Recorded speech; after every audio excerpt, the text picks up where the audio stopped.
बिस्मिल्लाहिर्रहमानिर्रहीम। इंसान जब मर जाता है तो इसकी आंखें क्यों खुली रहती हैं?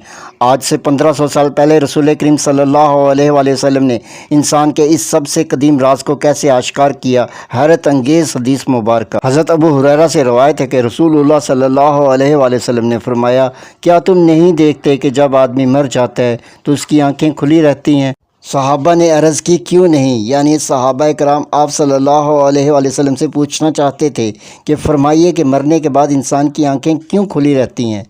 आप सल्लल्लाहु अलैहि वसल्लम ने फरमाया, इसकी वजह यह है कि इंसान की निगाह भी इसकी जान के पीछे चली जाती है। रसूल करीम सल्लल्लाहु अलैहि वसल्लम अबू सलमा के पास उस वक्त तशरीफ़ लाए जब अबू सलमा इंतकाल कर चुके थे और उनकी आंखें खुली हुई थीं। आपने इनकी खुली आंखें बंद फरमाई और फिर फरमाया, जब रूह कब्ज़ की जाती है तो निगाह भी इसके पीछे चली जाती है। सही मुस्लिम शरीफ अहादीस नंबर 2125 और 2123।